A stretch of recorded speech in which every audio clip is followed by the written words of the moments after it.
ఈ దినమున ఇలాంటి కార్యక్రమం ఇక్కడ చేయడం మాకు చాలా సంతోషం ఉన్నది. కడూరు బీజే మరదవాడ చుట్టుపక్కల ఉన్న వాళ్ళు వచ్చున్నారు. బియ్యం కండిగల ఉన్నవాళ్ళు మీ అందరికీ వందనాలు తెలియజేసుకుంటున్నాను. నేను இந்த கடூர் மக்களை வாழ்த்துகிறோம். இந்த நாளில் இந்த திருச்சபை பிள்ளைகள் அருமையா டான்ஸ் ஆடினாங்க, பாட்டு பாடினாங்க. இதை ஒழுங்கு செய்த அருமையான மிஸ்டர் இயேசுபாதம் அவருடைய துணைவியாரை வாழ்த்துகிறோம். அவருக்கு நல்ல ஊக்குதல் கொடுத்த அருமையான குருவானவர் வினோத் ஐயர் எனக்கு 10 வருஷமா பழக்கமானவர். கொத்தப்பள்ளி பிட்டாளர் வந்தாரு. ஒரு சிறப்பான ஆயர். நான் ஐயான்னு கூப்பிடுறது இல்ல, வினோத் தான் கூப்பிடுறது. ஏன்னா எதுக்குன்னா என்னுடைய அன்பு மகன் வயசு, என்னுடைய நெருக்கமானவர். அவரை வாழ்த்துகிறேன். அருமையான முன்னாள் மிஸ்டரி இன்னைக்கு பயிற்சி ஆயராக பால் டேனியல் வந்திருக்காங்க.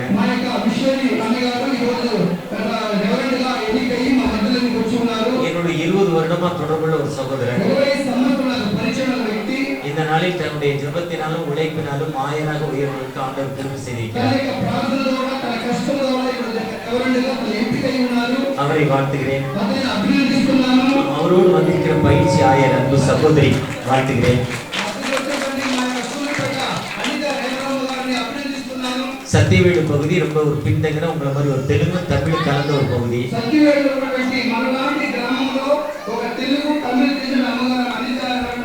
அந்த பகுதியிலிருந்து அந்த சகோதரி வந்திருக்காங்க. அவர்களும் வாழ்க்கையில் முன்னேற வேண்டும். அவர்களை வாழ்த்துகிறேன்.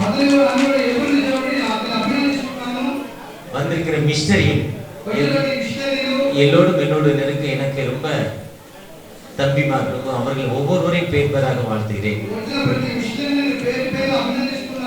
எங்களுடைய திருச்சபையின் குருவானவர், செயலர், பொருளர் மற்றும் வாலிபர் பிள்ளைகள் ஒவ்வொரு முறையும் உங்கள் வாழ்த்துக்களையும் நன்றி தெரிவிக்கிறேன்.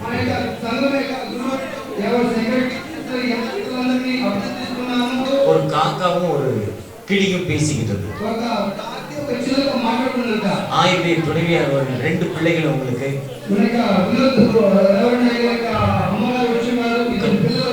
வினோத் ஐயருடைய துணைவியார். இன்னைக்கு நம்ம பேராயத்துடைய தலைப்பு குடும்பம். குடும்பம் ஏற்ற துணை, சூட்டபிள் பர்சன். ஒரு மனிதனுக்கு நல்ல மனைவி அமையலாம், வாழ்க்கை நல்லா இருக்காது. அதுதான் ஆபிரகாம், ஈசாக்கு, யாக்கோபுலாம் சொந்த ஊர்ல போய் கல்யாணம் பண்ணான். படிக்க போன இடத்துல கல்யாணம் பண்ணல. அப்படி அன்பு அருமையான வினோத்துக்கு அவரை அந்த அம்மா அருமையான நான் ஒரு 2 தடவை போயிருக்கேன். நல்லா என்னை கவனிச்சாங்க. 2 பிள்ளைகள், நல்ல ஒரு ஊழியக்காரர். மீண்டும் அவர்கள் மூலம் திருச்சபை மூலமாக வாழ்த்துகிறேன். ஒரு காக்காவும் ஒரு கிளியும் பேசிட்டு காக்கா நம்ம மாதிரி கருப்பு. எப்படி இருக்கும் காக்கா? கிளி எப்படி இருக்கும்? பச்சை கலர். இந்த மூக்கு எப்படி என்ன கலர்ல இருக்கும்? இந்த அம்மா பொண்ணு கலர்ல இருக்கும்.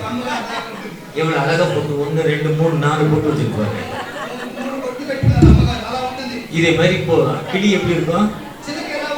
அந்த மூக்கு எப்படி இருக்கும்? காக்காவுடைய மூக்கு எப்படி இருக்கும்? நீளமா இருக்கும். புலியோட மூக்கு அப்படி அழகா வளைஞ்சு போயிருக்கு. ரொம்ப சூப்பரா இருக்கும் பாக்க. 2 பேரும் பேசிச்சு. என்ன நீ இவ்வளவு அழகா இருக்கியே, நீ பச்சை கலரு, நீ நல்ல மூக்கு, நீ கூப்பிடுறப்ப அழகா இருக்கு. நான் சத்தம் போட்டா காக்கான்னு சத்தம் போட்டா நல்லா இல்ல.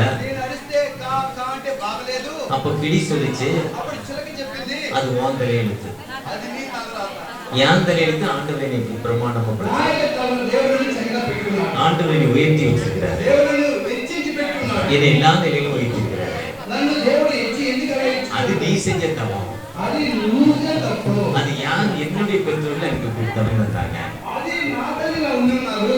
இப்படி பேசிக்கிட்டே இருந்தாங்க. అది ఇద్దరు మాట్లాడుకుంటూ ఉన్నారు. இப்படி பேசிக்கிட்டே இருக்கப்ப అమ్మా అన్నయ్య వాళ్ళు అలా మాట్లాడుకుంటూ ఉన్నారు. அங்க ஒரு வேடன் வந்தான். ఒక వేటగాడు వచ్చాడు. இப்போ ஒரு சில பாம்பு பிடிக்கிறல்ல, మనం వచ్చి కొంతమంది పాములు పడతాం కదా, ஒரு சில முயல் பிடிக்கிறல்ல, కొంతమంది మనం జీవితంలో పడతాం కదా, ஒரு சில பூனையை பிடிக்கிறல்ல, పిల్లి పడతాం కదా, அது ஒரு குழி பிடிக்கிறவன். వాళ్ళు వచ్చి ఆ చిలుకలు పట్టేవాళ్ళు. வந்தா వచ్చాడు, வலையை போட்டா, వల వేసాడు, கிளியை பிடிச்சான், ఆ చిలుకలు పట్టుకున్నాడు, கொண்டு போய் வீட்டுக்கு கொண்டு போனா, ఇంటికి తీసుకువెళ్ళాడు. அந்த ஒரு கண்ணாடி ஒரு கம்பி கூட்டுக்குள்ள வந்து விட்டான். ఒక అద్దం పెట్టాడు, లోపలికి వదిలేశాడు. இந்த காக்கா பின்னாலே போச்சு. ఆ కాకి వెనక్కి వెళ్ళింది. இந்த கிளிக்கு இவ்வளவு பெரிய வாழ்வு வந்துருச்சு. ఆ యొక్క చిలకకి ఇంత జీవితం వచ్చింది. ஒரு மனுஷன் பிடிச்சிட்டு போனானே, ఒక మనిషి పట్టం పోయినాడే, நமக்கு இவ்வளவு வாழ்வு இல்லையே. காக்கா காக்கா கவலைப்பட்டுச்சு. ఆ కాకి బాధపడిందా, பின்னாலே போச்சு. వెనక్కి పోయింది. பின்னால போய் வீட்டுல பார்த்தா கூண்டுக்குள்ள அடிச்சான். పోయి లోపలికి పోయి ఒక బోర్డు వేసాడు. அப்புறம் அந்த கிளி வந்து பேசுறதுக்கு சொல்லி கொடுத்தான். ఆ చిలకకి మాట్లాడు నేర్పించారట. அது பேச மாட்டேன். అది మాట్లాడాల. கிளி நல்லா பேசும். చిలక చాలా బాగా మాట్లాడుతుంది. அந்த கிளி பேச மாட்டேன். కానీ ఆ చిలక మాట్లాడాల. உடனே அந்த பூண்டு இல்ல பூண்டு అది యొక్క ఇది ఉంది. பூண்டு பூண்டு వెள்ளగడ్డ ఉంది కదా, வெள்ளக்கலர் ఎర్రగడ్డ ఉంది, తెల్లగా ఉంది కదా, பூண்டு తెలుసయ్యా? తెల్లగడ్డ వంగి ఉంటుంది. அதை உரிச்சாரு, దాన్ని తీశాడు, சுட்டாரு. దాన్ని కాల్చాడు. அது சூடா கொண்டே அந்த கிளியோட நாக்கில் வச்சாரு. అది వేడిని తీసుకుపోయి చిలక నాలుగు పెట్టేశాడు. சூடா நாக்கில் வச்சா அப்படி இருக்கும். అది వేడి పెట్టి ఎలా ఉంటుంది నాలుగు అది சூடா வடை சாப்பிட்டா அப்படி இருக்கும். వేడిగా వడతిండి ఎలా ఉంటుంది, சூடா உப்புமா சாப்பிட்டா அப்படி இருக்கும். వేడిగా ఉప్మా తింటే ఎలా ఉంటుంది. அதே மாதிரி அந்த கிளி துடிக்குது. ఆ చిలుక అది ఈర్తనమాట. அப்ப இந்த காக்கா தூரமா நின்று பார்த்துக்கிட்டே இருக்கு. ఆ కాకి దూరం చూస్తా ఉన్నది. ஏன்னா அந்த கிளி என்ன பண்றான்? ఈ చిలుక ఏం చేస్తున్నాడు? அது பேசுன்னு சொல்லி கொடுக்குறான். అది మాటలు నేర్పిస్తున్నాడు. அம்மான்னு சொல்லு, అమ్మాని చెప్పు, அப்பான்னு சொல்லு. నాయనని చెప్పు. ஆனா அது பேச కానీ అది మాట్లాడాల. திரும்பவும் சொல்லி வைக்கிறான். మళ్ళీ నాలుగు కాలుస్తున్నాడు. அடுத்த நாள் ఇంకొక రోజు அமாவாசை, అమావాస్య రోజు, மாமனாருக்கு நினைவு நாள். తన యొక్క మామగారికి పుట్టినరోజు. அன்னைக்கு என்ன பண்ணுச்சு? நம்ம வடை சுட்டுச்சு, ఆమె వచ్చి చక్కగా వడలు కాల్చారు, பொங்கல் பண்ணிச்சு, పొంగల్ చేసింది, பாயாசம் செஞ்சது, పాయసం చేశారు, கேசரி போட்டுச்சு. కేసరి చేశారు. முதல்ல அது சாப்பிடாம அப்படியே கொண்டாந்து காக்காவை காக்காவின் பாசையை கொண்டு கொடுக்கும். అది చేయండి, కాకి కాకాని పిలిచి వాకిలో వచ్చి కాకి పెడుతున్నారు. పిలుక వచ్చి భూమిలో చాలా బాధపడుతున్నది. ஆனா காக்காவுக்கு அதன் பாசையில் உணவு கிடைக்குது.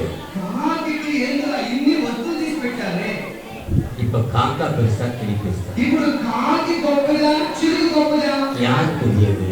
ఎవరు చెప్పండి, మా ఎవరు గొప్పది? ఇప్పుడు நம்ம ரொம்ப కాకి நம்ம நம்ம ரொம்ப கவலைப்படுறோம். మనం చాలా కలత పడతా ఉంటాం. நம்ம கவலைப்பட வேண்டாம். మనం కలత పడకూడదు. இதுதான் புரியும். உங்கள் இதயம் கலங்காது. నీ హృదయం కలత పడలేనప్పుడు நீ கவலைப்படுவதனால் ஒரு முறை தூங்க முடியாது, குறைக்க முடியாது. నీవు కలత పడవలో ఒక మూర ఎక్కువ తక్కువ చేయలేవు. என் வீட்டுக்காரர் ரொம்ப தண்ணி அடிக்கிறாரு, మా భర్త మందు తాగాడు, తారాయి తాగాడు, அதனால எனக்கு உடம்புல கவலைப்படாத. నాకు ఆంధ్రాన్ని బాధపడవద్దు. எனக்கு பலவீனம், உடம்பு சரியில்லை, எனக்கு கேன்சர், உடம்பு இல்லாம கோயில போட்டு போட்டு குடல்லாம் புண்ணாகி சாப்பிட முடியல, கவலைப்படாத. నేను ఆరోగ్యం బాగలేదు, నాకు అలర్జీకి కలత పడవద్దు. கோயில போட்டு போட்டு புண்ணாயிடுச்சு. ఒకవేళ నీ ఉపాధి వేయడం వల్ల ఆరోగ్యం దెబ్బతిని బాధపడవద్దు. ஆனா ஆண்டவரை நோக்கி பாரு, కానీ ప్రభువుని చూడు. அந்த ஆண்டவர் விடுதலை கொடுக்குமா? ఆ దేవుడు విడిపించే దేవుడు. இது மதம் மாற வேண்டாம், ఇది మతం మారడం కాదు, மொழி மாற வேண்டாம், భాష మారడం కాదు, இனம் மாற வேண்டாம். జాతి మారడం కాదు. ஆண்டவரை நோக்கி அழைக்கிறோம். దేవుడిని పిలిచేటప్పుడు, உங்களை உருவாக்கின தகப்பனை நோக்கி మీ அழைக்கிறோம். సృష్టికర్తను పిలిచేటప్పుడు அந்த ஆண்டவர் விடுதலை கொடுக்குமா? ఆ దేవుడు విడిపించేవాడు. அந்த ஆண்டவர் வாழ்வு ఆ கொடுக்குமா? దేవుడు నూతన జీవితం ఇచ్చేవాడు. அந்த கடவுள் சொல்றாங்க, ఆ ప్రభువు చెప్తున్నాడు, என்னை நோக்கி கூப்பிடு, నాకు మొరపెట్టుము. நீ அறியாதை பட்டாத பெரிய காரியங்கள் నువ్వు வருவாங்க. గ్రహింపలేని గొప్ప సంగతులను ప్రభువు చెప్తున్నాడు. ஆண்டவரை நோக்கி கால் பண்றப்போ, మన దేవుడిని గురించి మొరపెట్టేటప్పుడు கூப்பிட்ட நாளிலே, పిలిచిన వెంటనే, இப்ப அந்த பாப்பா சாட்சி சொன்னாங்க, ఈ పాపగారు సాక్ష్యం చెప్పారు. சின்ன பிள்ளை, అప్పుడు చిన్న వయసు, அதுக்கு கேன்சர், ఆమెకి బోన్ క్యాన్సర్ వచ్చింది. சென்னையில ஜிஹெச்ல ட்ரீட்மெண்ட் எடுத்தாங்க.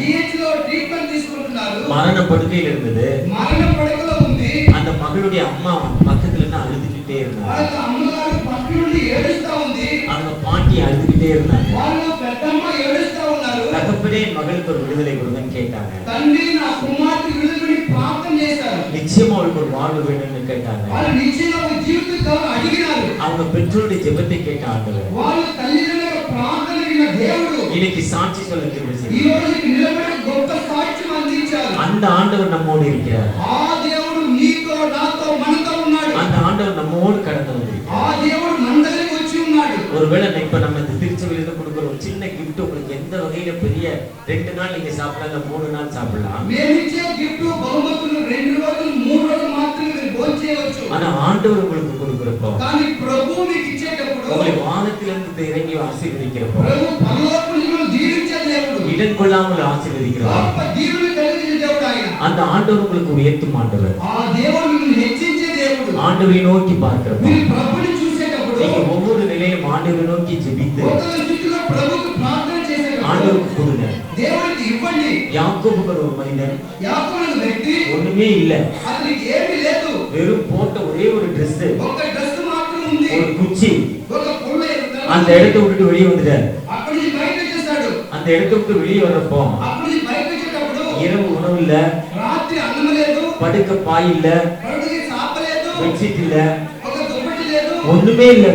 ఏమీ లేదు. ஆனா ஆண்டவர் இறங்கி அவருக்கு வாழ்வு கொடுத்தார். కానీ దేవుడు దిగి వచ్చి అతనికి నూతన జీవితాన్ని ఇచ్చాడు. அவர் ఇవ్వాறு ஜெபம் பண்ணாரு, ఆయన ఇలాగ ప్రార్థన చేశాడు, நீர் எனக்கு నీవు నాకు வாழ்வு கொடுப்பீரானால், జీవితం ఇచ్చావంటే, எனக்கு உணவு கொடுப்பீரானால், నాకు ఆహారం ఇచ్చావంటే, எனக்கு என்னை வழிநடத்துவீரானால், నన్ను నడిపించినావంటే, நான் எனக்கு கிடைக்கிற வருமானத்துல தசம பாகம் கொடுக்கிறேன். నీవు నాకు ఇచ్చావు, నాకు ఇచ్చిన ఆదాయం నేను దశమ భాగం నీకు ఇస్తాను. நான் அந்த உங்களுடைய ஆலயத்திற்கு தசம பாகம் கொடுக்கிறேன்னு சொன்னாங்க. నీ సంఘానికి దశమ భాగం ఇస్తామని చెప్పారు.